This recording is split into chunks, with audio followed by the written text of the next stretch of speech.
യുദ്ധം 15-ാം ദിവസത്തിലേക്ക് കടക്കുമ്പോൾ പുതിയ നീക്കങ്ങളുമായി ഇറാനും അമേരിക്കയും. ഡോളർ ഒഴിവാക്കി ചൈനീസ് കറൻസിയായ യുവാനിൽ വ്യാപാരം നടത്തുന്ന എണ്ണ ടാങ്കറുകളെ ഹോർമുസ് കടലിടുക്ക് വഴി കടത്തിവിടാനാണ് ഇറാന്റെ നീക്കം. അതിനിടെ ഹോർമുസ് കടലിടുക്കിന് സമീപത്തെ ഖർഗ് ദ്വീപിൽ US ആക്രമണം നടത്തി മിഡിൽ ഈസ്റ്റിലേക്ക് കൂടുതൽ സൈന്യത്തെയും യുദ്ധ കപ്പലുകളും അയക്കാനാണ് US തീരുമാനം. VR കാർത്തിക് വിവരങ്ങളുമായി ചേരുകയാണ്. കാർത്തിക്, പ്രധാനപ്പെട്ട വിഷയം ഈ ഹോർമുസ് കടലിടുക്കുമായി ബന്ധപ്പെട്ട് ഇറാൻ നടത്തുന്ന അതുമായി ബന്ധപ്പെട്ട പ്രതിരോധം തന്നെയാണ്. ലോകരാജ്യങ്ങളെ ഒട്ടാകെ ആശങ്കയിലാക്കിയ ഒരു നീക്കം തന്നെയാണ്. ഇന്ത്യ അടക്കം അതിൻ്റെ പ്രത്യാഘാതങ്ങൾ അനുഭവിക്കുന്നുമുണ്ട്. ഇപ്പോൾ എന്താണ് ചൈനീസ് കപ്പലുകൾക്ക് ഇളവുണ്ട്? നമുക്കറിയാം, ഇന്നലെ ഇന്ത്യയുടെ 2 ഓയിൽ ടാങ്കറുകൾ കടത്തിവിട്ടിരുന്നു. ഇപ്പോൾ ഇന്ത്യക്കും ചൈനയ്ക്കും മാത്രമാണോ ഇളവ് നൽകിയിരിക്കുന്നത്? രഞ്ജിത്ത്, യുദ്ധം 15-ാം ദിവസത്തിലേക്ക് കടക്കുമ്പോൾ അമേരിക്ക കണക്ക് കൂട്ടിയതുപോലെ അല്ല ഇറാന്റെ പ്രതിരോധം. അതിനപ്പുറത്തേക്ക് ഇറാന്റെ പ്രതിരോധം US-ന് വലിയ ആശങ്കകൾ സൃഷ്ടിക്കുന്നു. സമാനമായ റിപ്പോർട്ടുകളാണ് മിഡിൽ ഈസ്റ്റിൽ നിന്നും പുറത്തു വരുന്നത് എന്നതാണ് ഏറ്റവും ശ്രദ്ധേയം. 15-ാം ദിവസത്തിലേക്ക് കടക്കുമ്പോൾ പുതിയ യുദ്ധമുറകളാണ് ഇറാൻ സ്വീകരിക്കുന്നത് എന്നതാണ് ഏറ്റവും ശ്രദ്ധേയം. അതിലേറ്റവും പ്രധാനം ഹോർമുസ് കടലിടുക്ക് വഴി കടന്നു വരുന്ന കപ്പലുകൾ അതിൽ അമേരിക്കൻ കറൻസിയായ ഡോളറിലല്ല, പകരം ചൈനീസ് കറൻസിയായ യുവാനിൽ വ്യാപാരം നടത്തുന്ന എണ്ണ ടാങ്കറുകൾക്ക് അതുവഴി കടന്നു പോകാൻ അനുമതി നൽകും എന്ന തരത്തിലുള്ള റിപ്പോർട്ടുകളാണ് പുറത്തു വരുന്നത്. CNN ആണ് ഇക്കാര്യം റിപ്പോർട്ട് ചെയ്തത്. 52 വർഷമായി നിലനിൽക്കുന്ന ഒരു സംവിധാനമാണ് പെട്രോൾ ഡോളർ സംവിധാനം. 1974-ലാണ് ഇത് നിലവിൽ വന്നത്. അമേരിക്ക സൗദിക്ക് നൽകുന്ന സൈനിക സംരക്ഷണത്തിന് പകരമായി ഇത്തരത്തിൽ എണ്ണയുടെ വ്യാപാരം ഡോളറിലാക്കിയത് 1970-കളിലാണ്. അങ്ങനെ 52 വർഷത്തിലധികമായി നിലനിൽക്കുന്ന ഒരു സംവിധാനത്തിലാണ് ഇപ്പോൾ ഒരു തന്ത്രപ്രധാനമായ ഒരു മാറ്റം വരുത്താൻ ഇറാൻ ലക്ഷ്യമിടുന്നത്. അത് അമേരിക്കയെ സാമ്പത്തികമായി തകർക്കാൻ കൂടി ലക്ഷ്യമിട്ടാണ് എന്നതാണ് ഏറ്റവും ശ്രദ്ധേയം. സ്വാഭാവികമായും ഇതിനോട് അമേരിക്ക എങ്ങനെ പ്രതികരിക്കും എന്ന് വരും മണിക്കൂറുകളിൽ അറിയണം. നേരത്തെ തന്നെ ചൈനീസ് കറൻസിയിലും അതോടൊപ്പം തന്നെ റഷ്യൻ കറൻസിയിലുമൊക്കെ എണ്ണ വ്യാപാരം നടത്താനുള്ള നീക്കങ്ങൾ, ആ ശ്രമങ്ങൾക്ക് ഇറാൻ വലിയ തോതിൽ പിന്തുണ നൽകിയിരുന്നു. യുദ്ധം അതിൻ്റെ നിർണായകമായ ഒരു ഘട്ടത്തിൽ എത്തി നിൽക്കുമ്പോഴാണ് സാമ്പത്തികമായി കൂടി ഒരു യുദ്ധമുറ ഇറാന്റെ ഭാഗത്തു നിന്ന് ഉണ്ടാകുന്നത്. അപ്പോഴും US വളരെ ശക്തമായ ആക്രമണം ഇറാനെതിരെ തുടരുകയാണ്. ഹോർമുസ് കടലിടുക്കിന് സമീപത്തെ ഖാർഗ് ദ്വീപിൽ US വ്യോമാക്രമണം നടത്തി. ഖാർഗ് ദ്വീപ് ഇറാനെ സംബന്ധിച്ചിടത്തോളം തന്ത്രപ്രധാനമായ ഒരു കേന്ദ്രമാണ്. അവരുടെ ക്രൂഡ് എക്സ്പോർട്ട് ടെർമിനൽ അവിടെയാണ്. അതായത് ക്രൂഡ് ടാങ്കറുകളിലേക്ക് മാറ്റുന്ന തന്ത്രപ്രധാനമായ സ്ഥലം. മാത്രമല്ല, അവിടെ ഇറാന്റെ സൈനിക കേന്ദ്രങ്ങളും ഉണ്ട്. ഈ സൈനിക കേന്ദ്രങ്ങൾ ലക്ഷ്യമിട്ടാണ് ആക്രമണം നടത്തിയത് എന്നാണ് ട്രംപ് ഇപ്പോൾ അറിയിക്കുന്നത്. ഏതായാലും ഖർഗ് ഐലൻഡിലെ ഇത്തരത്തിൽ US ആക്രമണം നടത്തിയത്, അതിനോട് ഇറാൻ ഈ ഘട്ടം വരെയും പ്രതികരിച്ചിട്ടില്ല. സ്വാഭാവികമായും വരും മണിക്കൂറുകളിൽ ആ പ്രതികരണങ്ങൾ കൂടി നിർണായകമാകും. അത്തരത്തിൽ തന്ത്രപ്രധാന മേഖലകൾ ആക്രമിക്കാൻ മടിക്കില്ല എന്നൊരു സന്ദേശമാണ് US ഇതിലൂടെ നൽകുന്നത്. കാരണം ഇതുവരെ 16 കപ്പലുകളാണ് ഹോർമുസ് കടലിടുക്കിലൂടെ കടന്നു പോകുന്നതിനിടെ ആക്രമിക്കപ്പെട്ടത്. ആ പശ്ചാത്തലത്തിൽ കൂടി വേണം US-ന്റെ ഇത്തരമൊരു നീക്കത്തെ കാണാൻ. ഖാർഗ് ഐലൻഡിൽ US നടത്തിയ ആക്രമണം അത് സൈനിക കേന്ദ്രങ്ങൾ ലക്ഷ്യമാക്കി മാത്രമായിരുന്നു. സ്വാഭാവികമായും അവിടെ എണ്ണപ്പാടങ്ങളുണ്ട്, അതോടൊപ്പം തന്നെ എണ്ണ എക്സ്പോർട്ട് ടെർമിനലുകളുണ്ട്. അവിടെയൊന്നും കേന്ദ്രീകരിച്ച് ആക്രമണം നടത്തിയില്ല എന്നതും ശ്രദ്ധേയമാണ്. ഹോർമുസ് കടലിടുക്ക് വഴി കടന്നു വരുന്ന എണ്ണ ടാങ്കറുകൾക്ക് US നാവികസേന സംരക്ഷണം നൽകും എന്ന തരത്തിലുള്ള റിപ്പോർട്ടുകളും പുറത്തു വരുന്നുണ്ട്.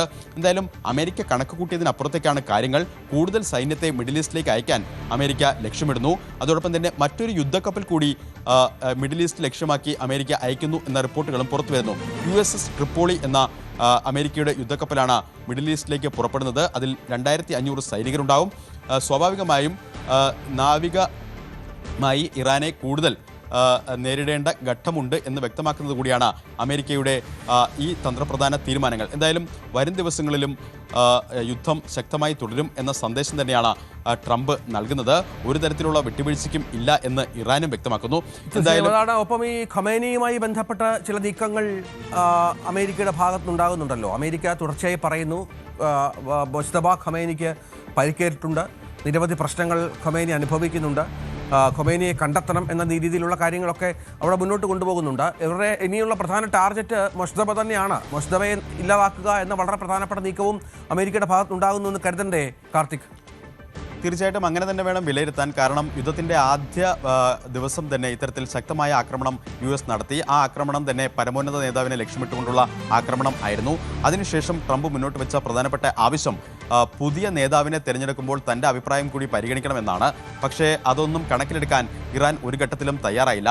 നമ്മൾ ആദ്യ ദിവസം മുതൽ ഇങ്ങോട്ട് ഓരോ ഘട്ടവും എടുത്താൽ എന്തൊക്കെ US പറയുന്നോ അതിനൊക്കെ വിപരീതമായി ഇറാൻ ശക്തമായ നിലപാട് സ്വീകരിക്കുന്നു. ആദ്യഘട്ടത്തിൽ ഒരു റിജൈം ചേഞ്ച് എന്ന ആവശ്യം മുന്നോട്ട് വെച്ചു, അതിനോട് പ്രതികരിച്ചില്ല.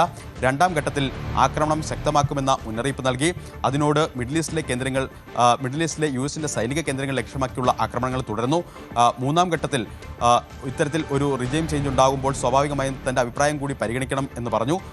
മാത്രമല്ല ഇപ്പോൾ ആക്രമിക്കുന്നതിൻ്റെ ഇരട്ടി ശക്തിയിൽ ഇറാനെ ആക്രമിക്കണമെന്നൊരു മുന്നറിയിപ്പ് ആ ഘട്ടത്തിൽ ട്രംപ് നൽകി. പക്ഷേ അതിനോട് ഇറാന്റെ പ്രതികരണം കടുത്തതായിരുന്നു. ഹോർമൂസ് കടലിടുക്ക് അടച്ചുകൊണ്ടാണ് ഇറാൻ അതിനോട് പ്രതികരിച്ചത്. സ്വാഭാവികമായും ആദ്യഘട്ടം മുതൽ അമേരിക്ക മുന്നോട്ട് വയ്ക്കുന്ന കാര്യങ്ങൾക്കൊക്കെ തന്നെ ഇറാൻ ശക്തമായ ഭാഷയിലാണ് മറുപടി പറയുന്നത്. നേരത്തെ രഞ്ജിത്ത് പറഞ്ഞതുപോലെ തന്നെ മുജ്തബയുടെ കാര്യത്തിൽ അദ്ദേഹത്തിൻ്റെ ആരോഗ്യവുമായി ബന്ധപ്പെട്ട കാര്യങ്ങളിൽ കഴിഞ്ഞ ദിവസം സ്ഥിരീകരിച്ച ചില റിപ്പോർട്ടുകൾ പുറത്തു വരുന്നു. അദ്ദേഹത്തിന് വലിയ തോതിലുള്ള പരിക്ക് ആദ്യ ദിവസത്തെ ആക്രമണത്തിൽ തന്നെ ഉണ്ടായി. പക്ഷേ കഴിഞ്ഞ ദിവസം അദ്ദേഹത്തിൻ്റെ ഒരു സ്റ്റേറ്റ്മെൻറ്റ് ഇറാൻ മാധ്യമങ്ങൾ പുറത്തുവിട്ടു. അതായത് ശക്തമായ ആക്രമണം തുടരുമെന്നും പകരം ചോദിക്കുമെന്നുമുള്ള സന്ദേശമാണ് അദ്ദേഹത്തിൻ്റെ വാക്കുകളിൽ ഉണ്ടായിരുന്നത്. സ്വാഭാവികമായും അങ്ങനെ വരുമ്പോൾ ഉടനൊന്നും ഈ യുദ്ധം അവസാനിക്കില്ല എന്ന് തന്നെയാണ് കാര്യങ്ങൾ വ്യക്തമാക്കുന്നത്.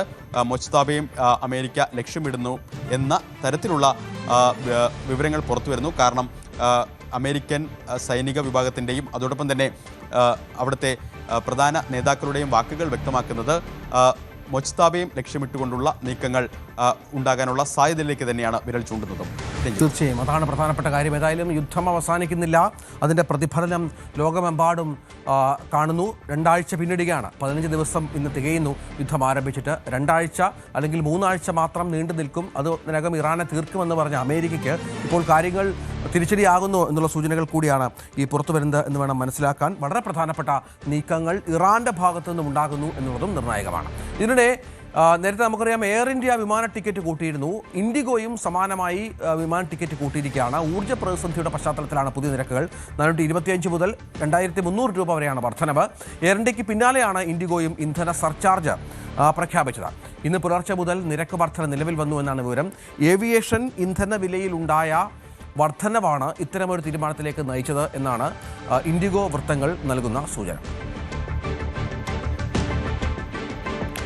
വടക്കൻ കേരളത്തിൽ പാചകവാതക സിലിണ്ടർ ക്ഷാമം രൂക്ഷമാണ്. ഹോട്ടൽ വ്യവസായം വല്ലാത്ത പ്രതിസന്ധിയിൽ പോകുന്നു.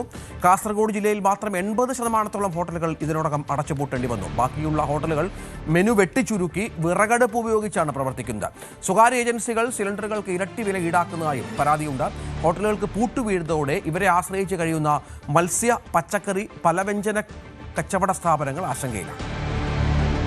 കാസർഗോഡ് ജില്ലയിലെ ഗ്രാമ നഗര വ്യത്യാസമില്ലാതെയാണ് ഹോട്ടലുകൾ വലിയ പ്രതിസന്ധിയിലായിരിക്കുന്നത്. ഇപ്പോൾ നമ്മളുള്ളത് പുല്ലൂർ പെരിയ പഞ്ചായത്തിലെ പെരിയയിലെ വഴിയോരം, അതായത് TTPCയുടെ കീഴിലുള്ള വഴിയോരം എന്ന റെസ്റ്റോറൻറ്റിലാണ്.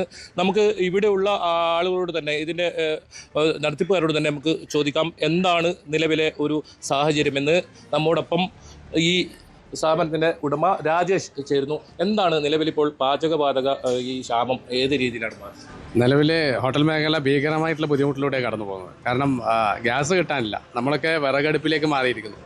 പല മെനു വെട്ടിച്ചുരുക്കേണ്ട അവസ്ഥയാണ്. നമ്മളിപ്പോൾ ദോശ കഴിഞ്ഞ ഒരാഴ്ചയായിട്ട് ദോശ നിർത്തിയിട്ടുണ്ട്. അതുപോലെ തന്നെ ചായയുടെ കാര്യത്തിൽ നമ്മൾ ചായ ഇപ്പോൾ കെറ്റിലാക്കി വെക്കുകയാണ്. കാരണം അല്ലാതെ ചായ കൊടുക്കാനൊരു നിവൃത്തി ഇല്ലാത്ത അവസ്ഥ ഇപ്പോൾ.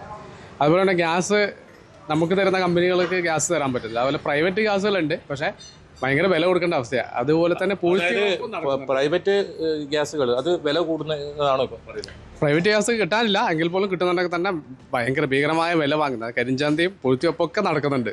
അപ്പോൾ സർക്കാർ എന്തായാലും ഇടപെടലുകൾ ഉണ്ടാവും വിചാരിക്കുന്നു. ഇല്ലെങ്കിൽ ഈ മേഖല തന്നെ ഇല്ലാണ്ടായിപ്പോൾ. ഈ മേഖലയെ ഡിപ്പെൻഡ് ചെയ്തുകൊണ്ട് ഒരുപാട് തൊഴിലാളികളുണ്ട്. അന്യസംസ്ഥാന തൊഴിലാളികളുണ്ട്, നമ്മുടെ നാട്ടിലെ തൊഴിലാളികളുണ്ട്.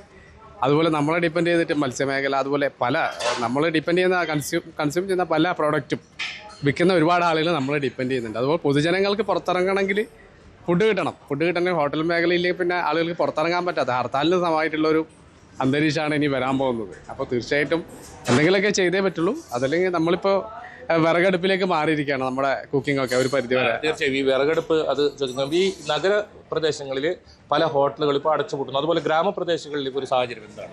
നമ്മളിപ്പോൾ കിഴക്കൻ മലയോര മേഖലയിലെ പല ഹോട്ടലും പൂട്ടി. അതിപ്പോൾ ഒരു 30% ഹോട്ടൽ മാത്രമേ ഇപ്പോൾ കാസർഗോഡ് ജില്ലയിൽ പ്രവർത്തിക്കുന്നുള്ളൂ. പ്രത്യേകിച്ച് നോമ്പ് കാലമായതുകൊണ്ട് രാത്രി തുറക്കുന്ന ഹോട്ടലുണ്ട്, അതും ഇപ്പോൾ നിലവിൽ നിർത്തിവെച്ച അവസ്ഥയാണ്. പിന്നെ വിറകടുപ്പ് എന്ന് പറഞ്ഞാൽ എല്ലാവർക്കും പ്രാക്ടിക്കലല്ല. കാരണം അത്ര സൗകര്യമുള്ളവരെ സംബന്ധിച്ചിടത്തോളം വിറകടുപ്പ് ഉപയോഗിച്ച് കുക്ക് ചെയ്യാം. അല്ലാത്തവരെ സംബന്ധിച്ചിടത്തോളം വിറക് അടുപ്പിടാനുള്ള സ്ഥലമില്ല.